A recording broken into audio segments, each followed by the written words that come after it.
வணக்கம். செந்தணலின் பிரதான செய்திகள். விரிவான செய்திகளுக்கு முன் தலைப்புச் செய்திகள். வலிவடக்கு காணி விடுவிப்பு கோரி வெடிக்கவுள்ள போராட்டம், விடுக்கப்பட்டுள்ள அழைப்பு. சமாச முறைகேடுகள் குறித்து புதிய முறையான விசாரணை, புதிய வடமராட்சி வடக்கு சமாச தலைவர் எடுத்துள்ள தீர்மானம். வெள்ளவாய்க்கால் மழைநீர் பிரச்சினைக்கு உடனடி தீர்வு, நன்றி தெரிவித்த கிராம மக்கள். சமூக ஊடக மோசடிகளில் சிக்கிக் கொள்ள வேண்டாம், பொதுமக்களுக்கு போலீசார் அவசர எச்சரிக்கை. அமெரிக்க டாலர் பெறுமதி அதிகரிப்பு இலங்கைக்கு காத்திருக்கும் நெருக்கடி. தங்க நகை வாங்க காத்திருப்போருக்கு முக்கிய அறிவிப்பு. இலங்கையில் பரபரப்பை ஏற்படுத்தும் மர்ம மனித தலைகள். கட்டுநாயக்கவில் பரபரப்பு, அவசரமாக திருப்பி அனுப்பப்பட்ட பல விமானங்கள். பொரளை இரட்டை கொலை வழக்கு பிரதான குற்றவாளி பிடிக்கப்பட்டார். கபில சந்திரசனவின் திடீர் மரணம், வீட்டில் கண்டெடுக்கப்பட்ட பணப்பைகள், பிறப்பிக்கப்பட்ட உத்தரவு. இடியுடன் கூடிய கனமழை, விடுக்கப்பட்டுள்ள கடும் எச்சரிக்கை. சீனாவின் நிலக்கரி சுரங்கத்தில் பாரிய வெடிப்பு, 90 பேர் பலி. ட்ரம்பின் முரண்பட்ட முடிவுகளால் நேட்டோ உறுப்பு நாடுகளிடையே எழுந்துள்ள குழப்பம். தொடர்பென விரிவான செய்திகள். வலிவடக்கு பகுதிகளில் உள்ள உயர் பாதுகாப்பு வலயமாக உள்ள தமது காணிகளை விடுவிக்க கோரி காணியின் உரிமையாளர்கள் அடுத்த வாரம் பாரிய போராட்டம் ஒன்றினை முன்னெடுக்க உள்ளதாக தெரிவித்துள்ளனர். குறித்த காணி விடுவிப்பு கோரி இராணுவத்தினரின் கொமாண்டோ பங்களா முன்பாக இன்றைய தினம் 5வது வெள்ளிக்கிழமை போராட்டம் முன்னெடுத்த போது இந்த விடயத்தை தெரிவித்தனர். எதிர்வரும் 25ஆம் தேதி முதல் விசாக் தினம் வரை அந்த பகுதி முழுவதும் கருப்பு கொடிகள் பறக்கவிடப்பட்டு பாரிய அளவில் போராட்டம் முன்னெடுக்கப்பட உள்ளது. இந்த போராட்டத்திற்கு அனைத்து அரசியல்வாதிகள், அரசு நிர்வாக உத்தியோகத்தர்கள் அனைவரையும் வருகை தருமாறு போராட்டக்காரர்கள் அழைப்பு விடுத்துள்ளனர். யுத்தம் முடிவுற்று 17 வருடங்கள் கடந்த நிலையில் அந்த பகுதிகளில் இருந்து பாதுகாப்பு தரப்பினர் வெளியேறாத நிலையில் அவை உயர் பாதுகாப்பு வலயமாக காணப்படுகிறது. இதன்போது வலிகிழக்கு பிரதேச சபை தவிசாளர் நிரோஸ் கலந்து கொண்டு தன்னுடைய ஆதரவினையும் தெரிவித்திருந்தமை குறிப்பிடத்தக்கது. சமாசத்துக்கு சொந்தமான தற்போதைய கட்டடம் முறையான பராமரிப்பின்றி மக்கள் பயன்பாட்டுக்கு உதவாத வகையில் பாரடைந்து காணப்படுவதாக குற்றச்சாட்டு எழுந்துள்ளதாக புதிய வடமராட்சி வடக்கு சமாச தலைவர் தெரிவித்தார். தற்போதைய நிர்வாகத்தின் அலட்சிய போக்கால் இந்த கட்டிடம் விலங்கினங்கள் மற்றும் ஏனைய ஜீவராசிகளின் புகலிடமாக மாறியுள்ளதாக பொதுமக்கள் மற்றும் சமூக ஆர்வலர்கள் கவலை வெளியிட்டனர்.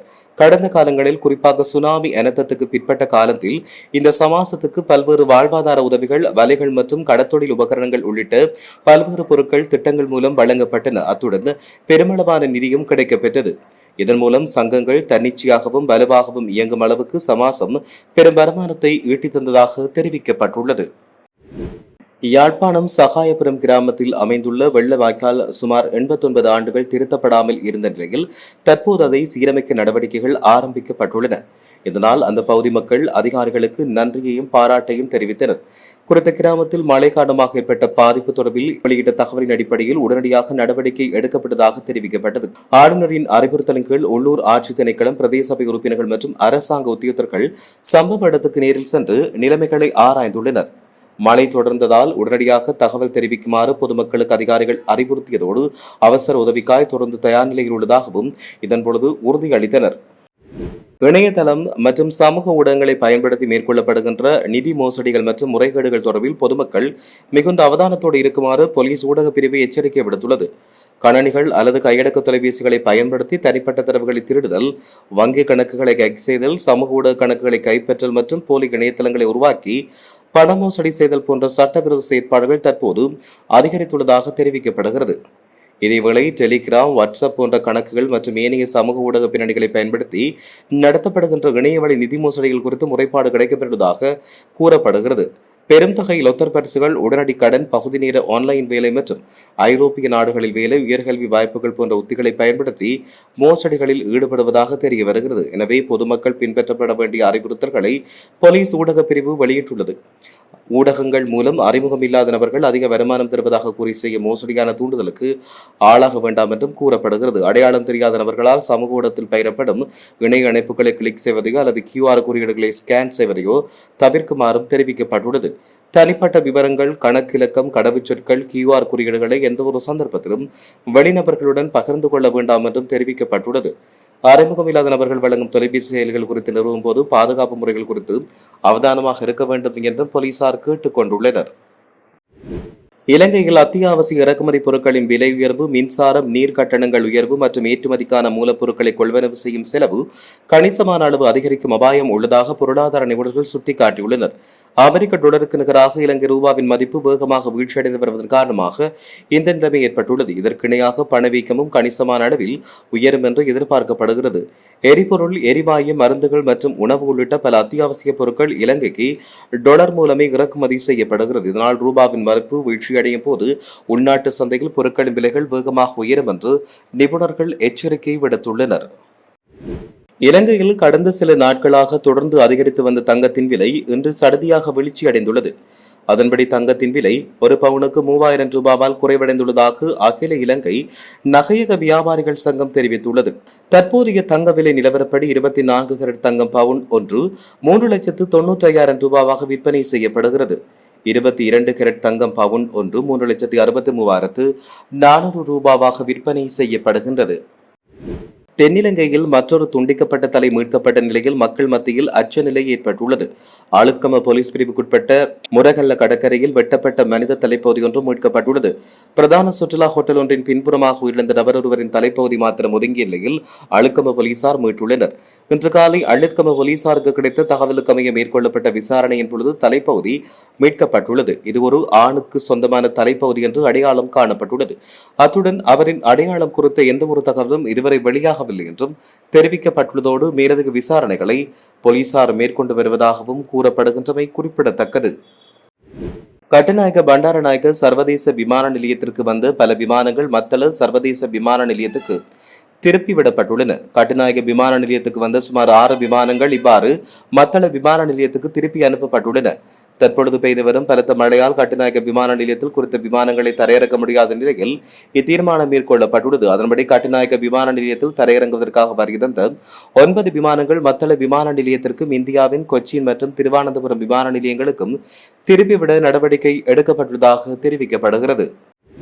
கொழும்பு பொரளை போலீஸ் பிரிவுக்குட்பட்ட சிட்சர உயன அடுக்குமாடி குடியிருப்புக்கு அருகில் கடந்த 2025 ஆகஸ்ட் 7ஆம் தேதி இடம்பெற்ற இரட்டை கொலை சம்பவத்தில் தேடப்பட்டு வந்த பிரதான சந்தேக நபர் கைது செய்யப்பட்டுள்ளார். இந்த சம்பவத்தில் மோட்டார் சைக்கிளில் வந்த 2 இனம் தெரியாத துப்பாக்கிதாரிகள் நடத்திய துப்பாக்கிச் சூட்டில் 2 உயிரிழந்ததோடு மேலும் 3 காயமடைந்தனர். இந்த சம்பவம் தொடர்பாக கொழும்பு குற்றத்தடுப்பு பிரிவு விசாரணைகளை மேற்கொண்டு வருகிறது. இந்த கொலை சம்பவத்துடன் தொடர்புடைய பிரதான சந்தேக நபருக்கு எதிராக சர்வதேச சிவப்பு எச்சரிக்கை விடுக்கப்பட்டுள்ளது. இந்நிலையில் வெளிநாட்டிலிருந்து நேற்று அவர் நாட்டுக்கு திரும்பிய போது கட்டுநாயக்க சர்வதேச விமான நிலையத்தில் வைத்து குற்றப்புலனாய்வு திணைக்கள அதிகாரிகளினால் கைது செய்யப்பட்டிருந்தார். பின்னர் அவர் கொழும்பு குற்றத்தடுப்பு பிரிவிடம் ஒப்படைக்கப்பட்டுள்ளார். சந்தேக நபர் பொரளை பகுதியைச் சேர்ந்த 30 வயதுடையவர் என்று தெரிவிக்கப்படுகிறது. மேலதிக விசாரணைகள் தொடர்ச்சியாக மேற்கொள்ளப்பட்டு வருவதாக கூறப்படுகிறது. ஸ்ரீலங்கா ஏர்லைன்ஸ் நிறுவனத்தின் முன்னாள் பிரதம நிறைவேற்று அதிகாரி கபில சந்திரசேன மர்மமான முறையில் உயிரிழந்த நிலையில் விசாரணைகள் தீவிரமடைந்துள்ளதாக தெரிவிக்கப்பட்டுள்ளது. மேலும் கபில சந்திரசேனவின் மரணம் தொடர்பான நீதவான் விசாரணை கொழும்பு கோட்டை நீதவான் பசன் அமரசின முன்னிலையில் நேற்று 4வது நாளாக முன்னெடுக்கப்பட்டது. இதன்போது உயிரிழந்த கபில சந்திரசேன வசித்து வந்த வீட்டில் அவரின் 2 பணப்பைகள் கண்டெடுக்கப்பட்டதாக கொழும்பு குற்றப்பிரிவு நீதிமன்றத்துக்கு ஒரு சமர்ப்பை சமர்ப்பித்துள்ளதாக தெரிவிக்கப்பட்டுள்ளமையும் குறிப்பிடத்தக்கது. மேற்கு சப்ரகமுவ வடமேற்கு மாகாணங்களிலும் காலி, மாத்தறை, கண்டி மற்றும் நுவரெலியா மாவட்டத்திலும் அவ்வப்போது மழையோ அல்லது இடியுடன் கூடிய மழையோ பெய்யக்கூடும். மேற்கு மற்றும் சப்ரகமுவ மாகாணங்களிலும் காலி மற்றும் மாத்தறை மாவட்டங்களிலும் சில இடங்களில் சுமார் 100 மில்லிமீட்டர் கனமழை பெய்ய வாய்ப்புள்ளது. பிற்பகல் 1 மணிக்கு மேல் ஊவா மாகாணத்திலும் அம்பாறை மற்றும் மட்டக்களப்பு மாவட்டத்தின் சில இடங்களில் மழையோ அல்லது இடியுடன் கூடிய மழையோ பெய்யக்கூடும். மத்திய மலைகளின் மேற்கு சரிவுகள், வடக்கு, வடமத்திய, வடமேற்கு மற்றும் தெற்கு மாகாணங்களிலும் திருகோணமலை மாவட்டத்திலும் அவ்வப்போது மணிக்கு 30 முதல் 40 கிலோமீட்டர் வேகத்தில் பலத்த காற்று வீசக்கூடும். இடியுடன் கூடிய மழை பெய்யும் போது தற்காலிகமாக வீசக்கூடிய பலத்த காற்று மற்றும் மின்னல் தாக்கத்தால் ஏற்படுகின்ற பாதிப்புகளை குறைத்துக் கொள்ள தேவையான முன்னெச்சரிக்கை நடவடிக்கைகளை மேற்கொள்ளுமாறு பொதுமக்களுக்கு அறிவுறுத்தல் விடுக்கப்பட்டுள்ளது. இனி சர்வதேச செய்திகள். வடசீனாவின் நிலக்கரி சுரங்கம் ஒன்றில் ஏற்பட்ட வெடிப்பில் குறைந்தது 90 பேர் உயிரிழந்துள்ளதாக சர்வதேச ஊடகங்கள் செய்தி வெளியிட்டுள்ளன.